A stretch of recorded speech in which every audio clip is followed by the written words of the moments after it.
I meant to tell you guys the story in this video, but I forgot to, so I'm going to go ahead and give you a quick update, and also give you the link to watch the Spotify about this gentleman. So the gentleman's name, where I got my information, his name is Mike Bluler. Mike Bluler. Mike Bluler is from Biloxi, Mississippi, and back in December the 14th, 2020, he was hunting in the Leaf River Wildlife Management Area, and he was near the area in the video that we're going to go to is the headquarters, but near the headquarters there's some power lines, and he walked down those power lines, and somewhere there was a ryegrass field, and he was hunting in a tree stand overlooking the power lines and that near that ryegrass field, and that's when he had his encounter with Bigfoot. And I'm not going to tell you the whole story right now because I actually want to make a video and kind of go over the story with you in the video. But there are tons of YouTube videos about this incident that happened back in 2020. My favorite podcast to watch is Sasquatch Chronicles. And if you go to Sasquatch Chronicles on Spotify and watch episode 761,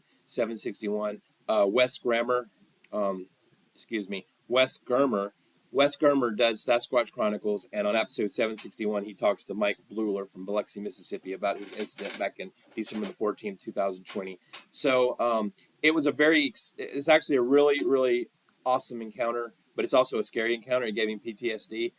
This Sasquatch, he was deer hunting in a tree stand. This Sasquatch came up and interacted with him in a negative way, and he was scared. He was fearful for his life. So this is a very good story. You can either watch it on Sasquatch Chronicles, or if you go to YouTube, Les Stroud, actually from Survivor Man, Les Stroud actually interviews him too. So he does a podcast on Sasquatch Chronicles, and there's also a lot of other YouTube videos about him. But I'm gonna put I'll put the links in after this video so you can see some of the links. Hopefully you guys can access those links to get more information. But I would go to Sasquatch Chronicles episode 761, and that's going to give you a really good understanding. And then hopefully one of my next videos, as we're researching this area and doing more into it, I'll do an actual video and kind of go over his story with you a little more in depth. All right, let's get back to it.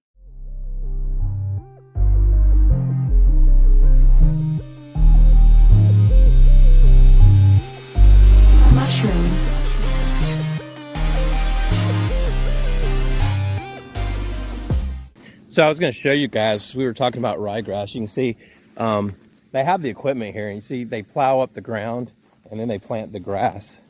And that's what we see over there, they plowed. Head north on FS 353 toward FS 353A.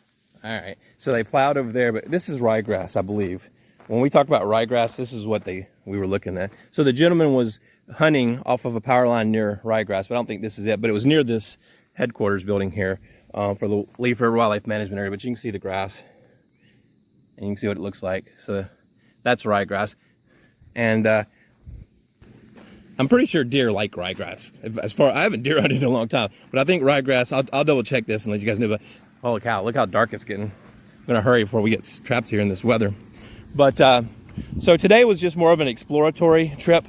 But and the rain's coming in, so we won't be able to stay much longer. But we're gonna come back and do more research, maybe even at the evening. But I'm going to go a little bit further, see if we can find that power line. But that was ryegrass. So there's the sign for the Leaf River Wildlife Management Area headquarters. There's a house there, and you can see that storm coming in. There's a marker there. Somewhere here, there's power lines. I'm going to have to go. We'll go home and do the research through Google and see if we can find that. But I think we've seen enough today. Today was a preliminary research to kind of do the groundwork before I come back to do more research. So this was just our pre-research before we actually do some research on the Bigfoot here at Leaf River Wildlife Management Area. But we'll see if we can track down some people and get some, hopefully get some first-hand eye accounts of what's going on here. All right, let's see if we can get out of here before that storm hits.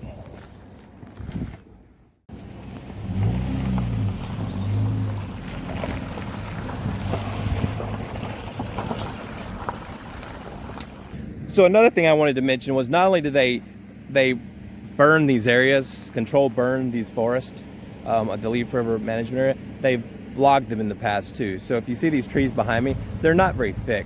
Pine trees actually get really tall and really big. And while these trees are pretty tall, they're not that big. They're pretty much babies. I mean, look close. I'll put my hand on one so you can see. I mean, these are baby pines. You know, I don't see any. Well, let's go over here. Here's a bigger one, but this isn't even the biggest as they get. But just for comparison's sake. I mean, look at this pine. I mean, it's much bigger. So pine trees get really big, but they clear cut these forests, and then they plant them back, at least in these areas, and you know, they do controlled burns. So it's not like the Pacific Northwest where you have virgin forests, redwood forests, you know, hundreds and thousands of year old trees that are huge, that go 300 feet in the air. Even though pine trees, you know, these pine trees are hundreds, you know, can go up to 100 feet or more. Look at that storm behind me coming in. I want to get out of here before the storm comes, because this storm's gonna, if it rains enough here, you can't see, and I don't want to be on a dirt road and get all muddy. But anyway, that's what we got.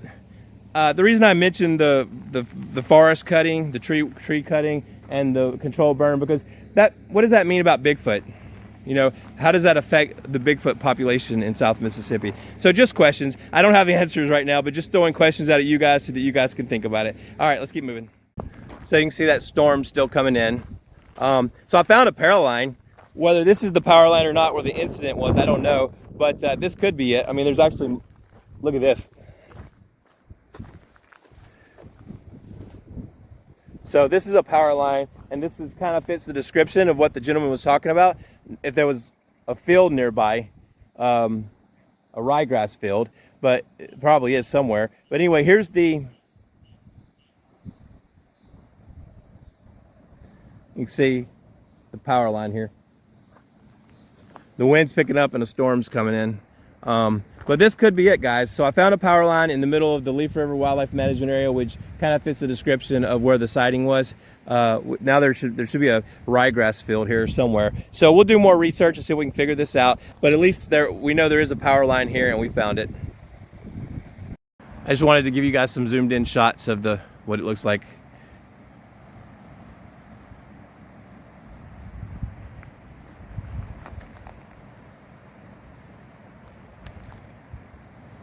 And once again, these are not the tallest pine trees. These are probably, these aren't mature pine trees. They're babies, basically.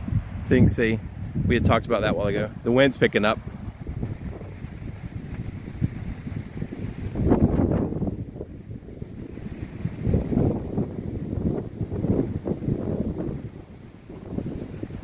But this fits the description, so go do some more research and see if we can figure out where that sighting was back in 2000. All right, let's keep moving. All right, look at the wind picking up. You know, it was hot and humid about 30 minutes ago, and I was sweating but the temperatures dropped. But at least it's cooler right now. All right, let's see if we can find our way out of here. Just so you know, I'm trying to find my way out of here. I don't really know how to get out of here, but I'm trying to find my way out of here. So we're not necessarily lost, but I'm just kind of going with a gut feeling to see if we can figure out how to get out of here. Let's keep going.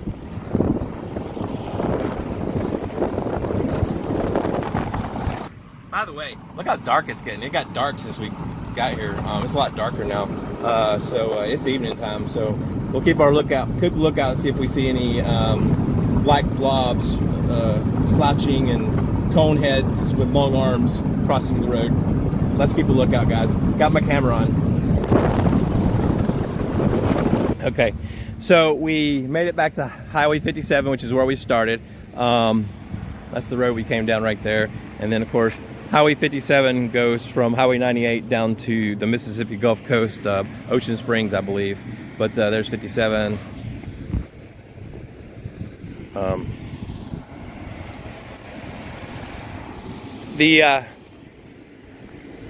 So we made it out of there. The storm's coming in behind me, and we made it out without hitting the storm.